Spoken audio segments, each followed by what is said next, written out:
जिंदगी का शौक पाला नहीं जाता, शीशे का प्याला कभी उछाला नहीं जाता, मेहनत से संवर जाती है जिंदगी, हर काम को तकदीर पर टाला नहीं जाता।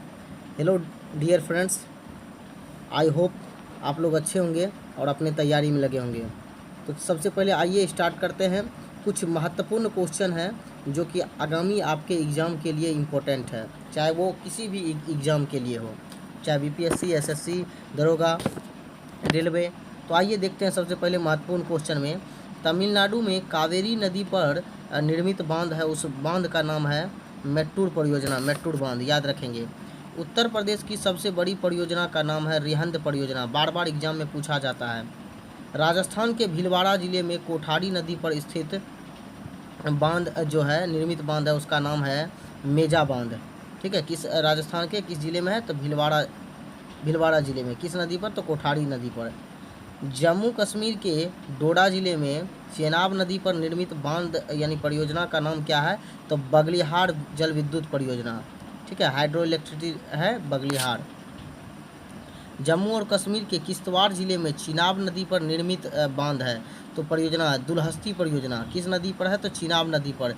किस जिले में? तो किश्तवाड़ जिले में। कहाँ पर है? तो जम्मू कश्मीर में। इतने सारे अगर आप फैक्ट याद रखते हैं तो आप निश्चित ही अपने गोल को अचीव कर पाएंगे, एग्जाम में क्वेश्चन याद कर पाएंगे। ये हाइड्रो पावर स्टेशन है। ठीक है ना। चलिए नेक्स्ट स्लाइड में देखते हैं। देखिए ये आपका 7 सिस्टर वाले जितने भी स्टेट हैं देख लीजिए। अरुणाचल प्रदेश, ये असम वाला है, ये नागालैंड है, ये मणिपुर, ये मिजोरम, ये त्रिपुरा और ये मेघालय। और तो ये सब जितने भी थे आपका 7 सिस्टर में है। और यहाँ से कर्क रेखा गुजरती है, याद रखेंगे। जो है 8 राज्यों से गुजरती है। इसका भी ट्रिक मैंने बताया है, आप प्लेलिस्ट में उस सब का वीडियो देख लें। इसमें बात करने वाले हैं हम लोग, इम्पोर्टेंट क्वेश्चन यहाँ पर क्या है कि अंडमान और निकोबार का सर्वोच्च शिखर जो है सैडल पीक है, जिसकी जो हाइट है, हाईएस्ट पीक जो अंडमान निकोबार का है सैडल पीक, जिसकी हाइट है 732 मीटर, 732 मीटर है। और दूसरा फैक्ट क्या है, अंडमान और निकोबार द्वीप समूह में केवल 38 द्वीप पर ही बसे हुए हैं, द्वीप ही बसे हुए हैं, शेष निर्जन है। शेष का मतलब है 547 जितने भी आइलैंड हैं उसमें से मात्र 38 पर ही लोग बसे हुए हैं, बाकी शेष जो है उस पर रहा नहीं जा सकता है, उस पर रहने लायक जगह नहीं है। ठीक है ना। नेक्स्ट स्लाइड में देखते हैं। बहुत इंपॉर्टेंट क्वेश्चन सवाल लेके आए हैं आपके लिए। पश्चिमी तटीय मैदान कम चौड़ा है। जैसे कि देखिए पश्चिमी तटीय मैदान, आप लोग जितने भी तटीय कोस्टल एरिया जानते हैं कि 7516.6 किलोमीटर है, उसमें आप जितने भी कोस्टल एरिया जानते हैं उसमें से हम लोग देखते हैं कि कौन कहाँ पर क्या है। तो सबसे पहले गुजरात से गोवा तक के मैदान जो तटीय यानी कोस्टल एरिया है उसको कहते हैं कोंकण कोस्टल एरिया यानी कोंकण तट। गोवा से मैंगलोर यानी कर्नाटक तक का जो है क्षेत्र उसको कन्नड़ तट कहते हैं। गोवा से लेके मैंगलोर यानी बेंगलोर तक। मैंगलोर कर्क रेखा को 23.5 डिग्री उत्तरी अक्षांश रेखा भी कहते हैं। यह भारत के लगभग 2 भागों को बराबर भागों में काटती है और ये भारत के 8 राज्यों से गुजरती है। गुजरात, राजस्थान, मध्य प्रदेश, छत्तीसगढ़, झारखंड, पश्चिम बंगाल, त्रिपुरा, ये सब जितने भी मिजोरम हैं सबसे गुजरती है। आप एक बार इसका स्क्रीनशॉट ले लें या आप इसको देखकर याद कर लें। नेक्स्ट है, नेक्स्ट क्वेश्चन है, यहाँ देखिए ध्यान से।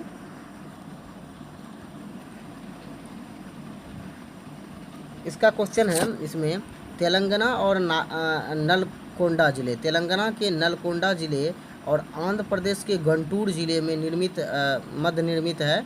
तो ये नागार्जुन सागर बहुउद्देशीय परियोजना किस राज्य में है? तेलंगाना और आंध्र प्रदेश के, तेलंगाना के नलकोंडा जिले और आंध्र प्रदेश के गुंटूर जिले। नेक्स्ट है, चंबल नदी पर निर्मित जलाशय है राणा प्रताप सागर, चंबल नदी। बाढ़ एवं प्रदूषण के कारण बंगाल का शोक किसे कहा जाता है? तो दामोदर नदी को बंगाल का शोक, बिहार का शोक कोसी नदी को, और असम का शोक ब्रह्मपुत्रा नदी को, और भारत का शोक जो है कर्मनाशा नदी को कहा जाता है, कर्मनाशा नदी को ये कहा जाता है भारत का शोक। ठीक है, आप इसको याद रखिएगा। नेक्स्ट क्वेश्चन है, मेथॉन और बेल पहाड़ी एवं तिलैया बांध बनाए गए हैं किस नदी पर? तो बराकर नदी पर। Very very important question. Maithon, Bel Pahari और तिलैया बांध किस नदी पर बनाया? बराकर नदी पर। केनार बांध का निर्माण कहाँ हुआ? तो केनार नदी पर ही। ठीक है ना। चलिए नेक्स्ट क्वेश्चन की ओर बढ़ते हैं। यहाँ क्वेश्चन है कि पश्चिम राजस्थान के गंगानगर जिला, बीकानेर जिला, जोधपुर जिला, जैसलमेर जिलों में सिंचाई का मुख्य साधन किस नहर से होता है? तो इंदिरा गांधी नहर। कितने ज़िले हैं? तो देखिए गंगानगर जिला, बीकानेर जिला, जोधपुर जिला, जैसलमेर जिला, ये सब 4 ज़िले में जो है ज़्यादातर जो सिंचाई होता है इंदिरा गांधी नहर के द्वारा ही सिंचाई होता है। केरल के पलक्कड़ जिले में चेरुकुन्नम पूझा नदी पर निर्मित बांध का नाम क्या है? परियोजना का नाम क्या है? तो मंगलम सिंचाई परियोजना का नाम है। कहाँ है? तो केरल के पलक्कड़ जिले और चेरुकुन्नम नदी पर है पूझा नदी। प्रायद्वीपीय भारत में सिंचाई का प्रमुख साधन है, यानी आपका जो प्रायद्वीपीय भारत है, यानी आप उसको जो नीचे वाला जितना भी ये वाला एरिया है इस तरह का डेक्कन एरिया, तो उसमें जो है आपका तालाब से होता है सिंचाई।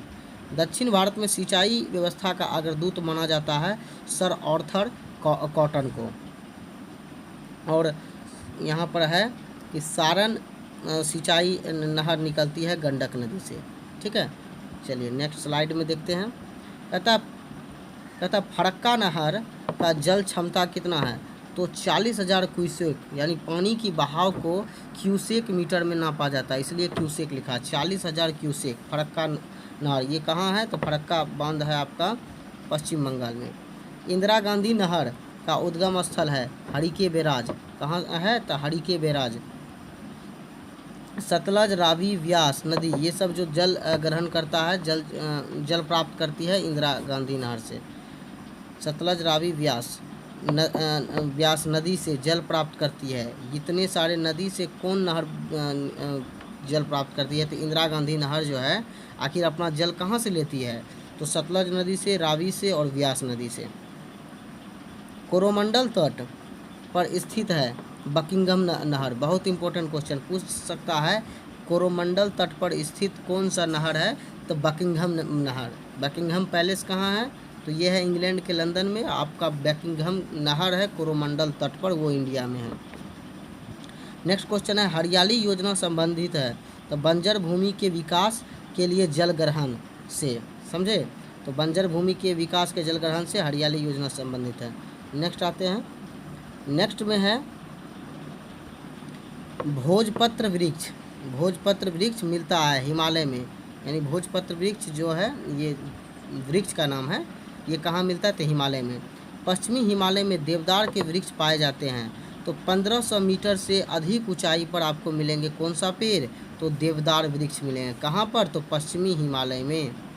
कत्था जो पान में बनाने के लिए यूज होता है, पान में बना के खाया जाता है, जो कत्था बनाने हेतु प्रयोग में लाया जाता है खैर की लकड़ी याद रखेंगे। और खेजड़ी प्लांट को कहा जाता है मरुस्थल का राजा।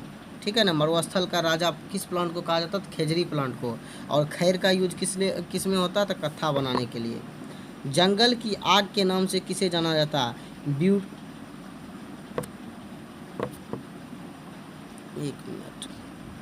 जंगल की आग के नाम से किसे जाना जाता है? ब्यूटिया मोनोस्पर्मा को। इसको ढाक या पलाश भी कहते हैं। तो ये बहुत बार क्वेश्चन एग्जाम में पूछा है, याद रखेंगे। जंगल के आग के नाम से ब्यूटिया मोनोस्पर्मा को जाना जाता है, या ढाक या पलाश के नाम से भी जाना जाता है। उत्तर प्रदेश का राजकीय पुष्प किसे घोषित किया जाता है? पलाश के फूल को, यही ब्यूटिया मोनोस्पर्मा को। चलिए नेक्स्ट क्वेश्चन देखते हैं नेक्स्ट स्लाइड में। सामाजिक वानिकी में प्रयुक्त बहुउद्देशीय वृक्ष कौन है? तो खेजड़ी। अन्य नाम मरुस्थल का राजा। देखिए हम आपको बताए थे और ये क्वेश्चन आपको मिल गया। सामाजिक वानिकी में प्रयुक्त बहुउद्देशीय वृक्ष का उदाहरण है आपका खेजड़ी का वृक्ष, और इसे मरुस्थल का राजा भी कहा जाता है। विरोजा तथा तारपीन का तेल बनाने में प्रयुक्त वनोपज लीसा प्राप्त होता है तो चीड़ के वृक्ष से। याद रखें तारपीन का तेल किससे निकाला? चीड़ के वृक्ष से। कटहल, गुलर, आर्किड, फर्न में से वह पौधा जिसमें फूल नहीं होता है, तो फर्न में फूल नहीं होता है। आपसे पूछा भी जा सकता है कि किस पौधे में फूल नहीं होता, फर्न। प्रधानमंत्री द्वारा उत्तरी कोयल नदी पर शिलान्यास किया गया किस बांध का, तो मंडल बांध का। किस बांध का, तो मंडल बांध का, याद रखेंगे, ठीक ना। चलिए नेक्स्ट क्वेश्चन देखिए, नेक्स्ट क्वेश्चन है, बहुत इंपॉर्टेंट क्वेश्चन है। देखिए क्वेश्चन ये है, भारत में दक्षिणी पश्चिमी मानसून सर्वाधिक वर्षा प्राप्त करने वाला क्षेत्र है पश्चिमी घाट, ठीक है ना।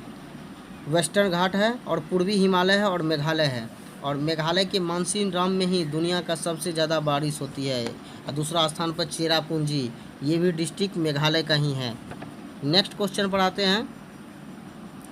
कहता है भारत में अधिकांशतः वर्षा होती है दक्षिणी पश्चिमी मानसून से। देखिए अभी जस्ट आपको बताए थे किस मानसून से होती है, तो दक्षिण पश्चिमी मानसून से। ग्रीष्मकाल मानसून के प्रवाह की सामान्य दिशा दक्षिण पश्चिम से उत्तर पूर्व की ओर होती है, ये भारत में होती है। ग्रीष्मकाल के मानसून में के प्रवाह की सामान्य दिशा जो है, इस प्रवाह की सामान्य दिशा जो है दक्षिण पश्चिम से उत्तर पूर्व की ओर होती है, ये भारत में। मानसून की दिशा उत्तर पूर्व से दक्षिण पूर्व की ओर होती है, ये शीतकालीन में। ग्रीष्मकालीन में क्या होता है कि उल्टा होता है, और शीतकालीन में क्या होता है कि ये उत्तर पूर्व से दक्षिण पश्चिम की ओर चल जाता है, जस्ट उल्टा, ये शीतकालीन में होता है। उत्तर पूर्वी मानसून से सबसे अधिक वर्षा कहाँ पर प्राप्त होती है, उत्तर पश्चिम मानसून से तमिलनाडु राज्य में, जबकि दक्षिण पश्चिम मानसून से मेघालय के मानसीन राम में। भारत में मानसून का प्रत्यावर्तन शुरू हो जाता है तो सितंबर महीने से। भारत में मानसून का प्रत्यावर्तन सितंबर, यानी बदलना जो मानसून का प्रभाव होता है, जैसे कि मान लीजिए मार्च अप्रैल से गर्मी स्टार्ट होता है और ये अगस्त तक रहता है, उसके बाद अगस्त से फिर अपना मौसम चेंज हो जाता है, तो ये सितंबर से अपना मौसम चेंज करके प्रत्यावर्तन हो जाता है। भारत में मानसून का आगमन पहले केरल राज्य में होता है, ये याद रखना होगा। 5 से 6 जून में यहाँ प्रवेश कर जाती है और लगभग 10 से 15 जून में बिहार में आ जाती है। भारत में उत्तरी मैदानों में शीत ऋतु में वर्षा होती है, किस कारण से, तो पश्चिमी विक्षोभ के द्वारा। किसके द्वारा, पश्चिमी विक्षोभ के द्वारा उत्तरी मैदान में शीत ऋतु में बारिश होती है। भारतीय उष्णकटिबंधीय मौसम विज्ञान संस्थान कहाँ स्थित है, तो पुणे में। Very very important question. भारतीय उष्णकटिबंधीय मौसम विज्ञान संस्थान पुणे में स्थित है। भारत में सर्वाधिक दैनिक तापांतर पाया जाता है। भारत में सर्वाधिक दैनिक तापांतर कहाँ होता है, राजस्थान के मरुस्थलीय क्षेत्र में। और मरुस्थल का राजा किस प्लांट को कहा जाता है, खेजड़ी प्लांट को, याद रखेंगे। चलिए नेक्स्ट क्वेश्चन की ओर बढ़ते हैं। परीक्षा की दृष्टि से सारे क्वेश्चन बहुत इंपॉर्टेंट हैं। भारत में कुल वर्षा का सर्वाधिक भाग प्राप्त होता है दक्षिणी पश्चिमी मानसून से। भारत में कुल वर्षा का सर्वाधिक भाग कहाँ से होता है प्राप्त, दक्षिणी पश्चिमी मानसून से।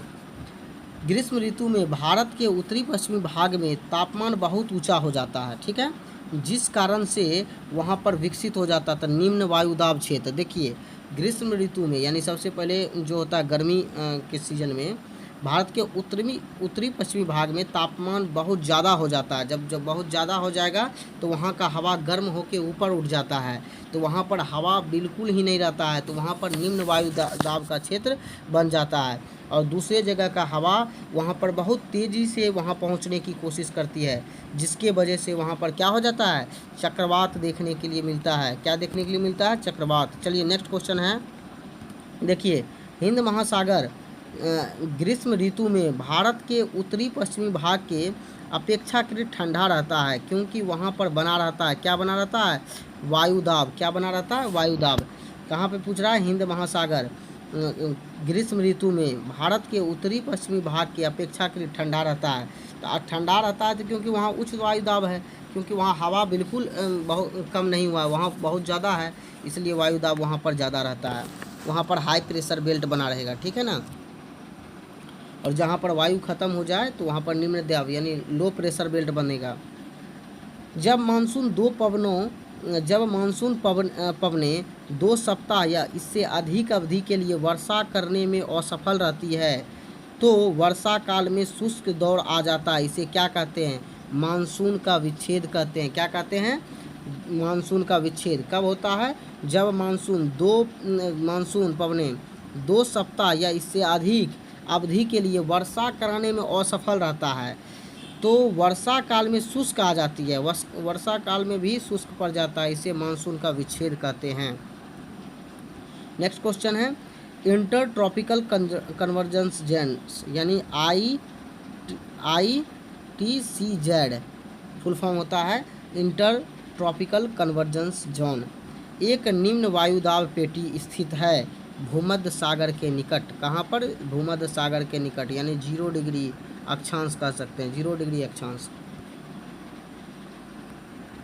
नेक्स्ट क्वेश्चन है, कहता भारत में सितंबर महीने से मानसून के प्रत्यार्पण शुरू होने का कारण है। तो सूर्य के दक्षिणायन होने के कारण ITCZ का दक्षिण की ओर खिसकना सितंबर माह से चालू हो जाता है। तो सितंबर माह क्योंकि ठंडा, तब उसके बाद धीरे धीरे आना स्टार्ट हो जाता है, क्योंकि मानसून चेंज होता है और सूर्य दक्षिणायन की ओर चले जाता है। चूँकि हम लोग हैं उत्तर की ओर, उत्तर भारत में हम लोग रहते हैं, इसलिए हम लोग को ठंडा लगने लगता है। फिर जब मार्च अप्रैल में सूर्य उत्तरायण होने लगती है तो हम लोग को बहुत ज़्यादा गर्मी महसूस होती है। ठीक है ना? चलिए, किस कारण से हम लोग को गर्मी महसूस हो रही है? तो हमारे जो रहने का प्लेस है भारत के हिसाब से, सूर्य के हिसाब से, वो हम लोग हैं उत्तरी भारत में। जब सूर्य उत्तरायण होने लगती है जनवरी फरवरी मार्च के बाद, मार्च में, तो उसके बाद हम लोग को गर्मी लगने लगती है। और उसके बाद जब ये सूर्य दक्षिणायन होने लगती है तो हम लोग को ठंडा महसूस होने लगता है। ठीक है?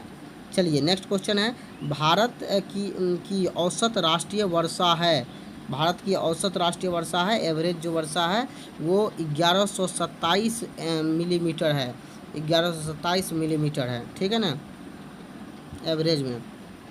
भारत में अधिकतर लाभ देने वाली जल प्रबंधन युक्ति है वर्षा के जल का संचयन, यानी सबसे ज़्यादा जो लाभ होता है, अगर वाटर मैनेजमेंट ठीक ठाक रहा तो वर्षा के जल का संचयन किया जाए तो उससे बहुत ज़्यादा लाभ हो सकती है, कृषि कार्यों से लेकर सभी चीज़ों में। झारखंड में वर्षा होती है तो दक्षिण पश्चिम मानसून द्वारा। झारखंड में वर्षा किसके द्वारा होती है? दक्षिण पश्चिम मानसून द्वारा।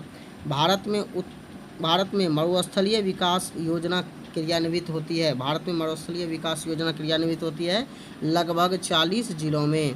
ठीक है ना? यानी सोच सकते हैं। चलिए, तो ये कुछ इम्पोर्टेंट क्वेश्चन था, आज इतना ही रखते हैं। बहुत इम्पोर्टेंट क्वेश्चन था, आई होप आपको पसंद आया होगा। धन्यवाद।